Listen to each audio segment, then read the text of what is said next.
In this video, I compare Kodak Gold in 120 format with Kodak Gold in 35mm format. For 120, I use my Pentax 645N, and for 35mm, I use my Nikon FE. And to make sure that the lens doesn't affect the comparison, I use the same medium format Pentax 45 to 85mm lens on both cameras using a simple Pentax 645 to Nikon F adapter. I use the lens wide open at f4.5 and then take a reading from my Pentax light meter and apply the same shutter speed on my Nikon. I use the lens at 45mm on Nikon and at 70mm on Pentax. Of course, it's not a scientific comparison, and I just want to see how these film stocks render different colors in a real life situation and in daylight.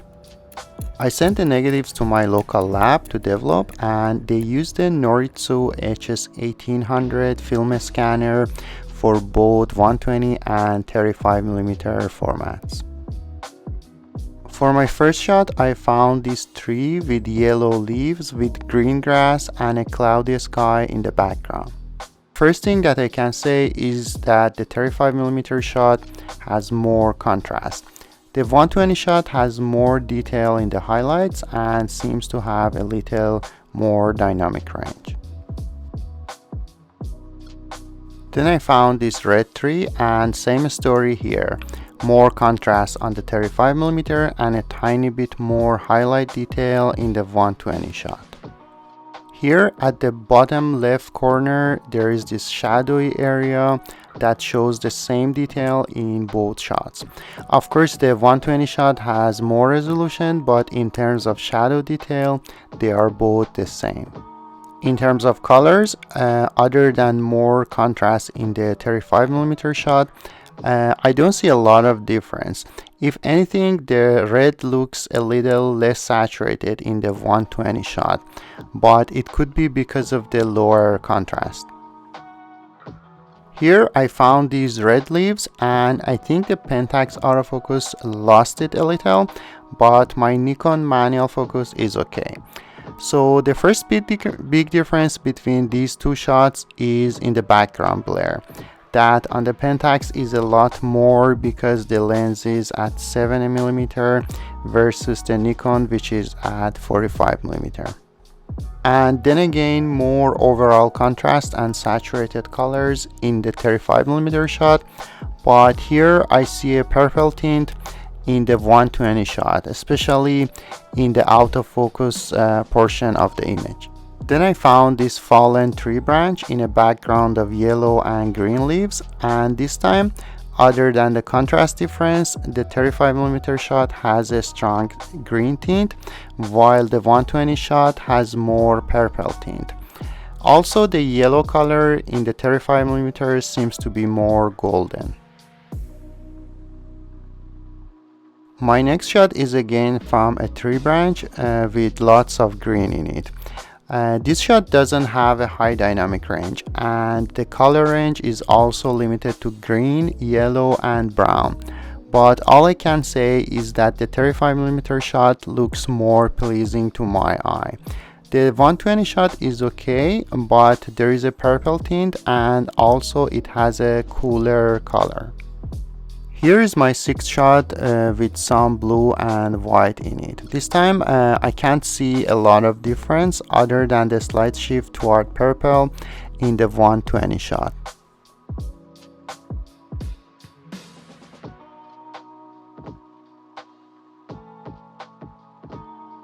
Here I found a perfect example of yellow, red and blue, and even some green in the background.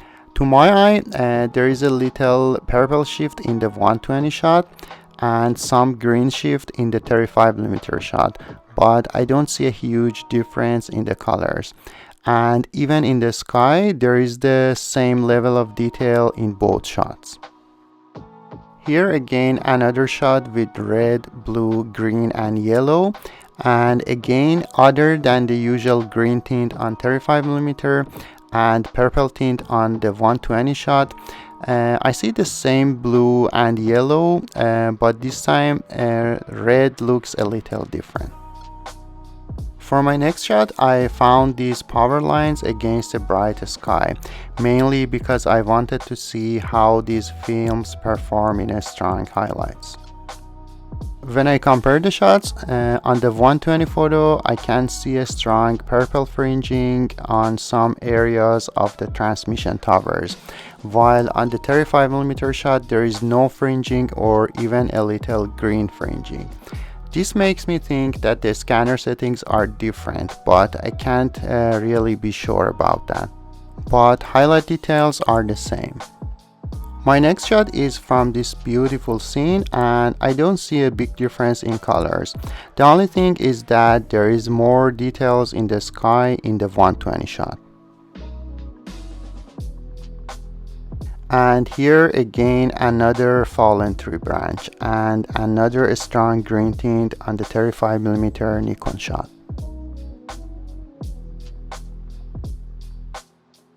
My final two shots are from these random scenes with lots of red, green, yellow and brown colors. And there is the same story.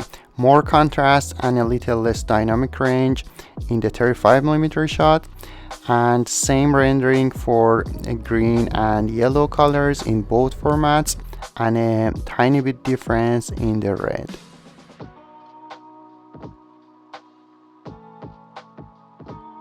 So what is the conclusion here? First of all, I have to repeat that this was not a scientific test at all, so take everything with a grain of salt. But here are my observations. I think there is definitely a difference in the scanner settings, especially in high dynamic range scenes. The 35mm shot always has more contrast and seems that more sharpening is applied to it. The 120 shot has a slight purple tint, while the 35mm shot has a green tint. Other than that, the highlights show more details in the 120 shot.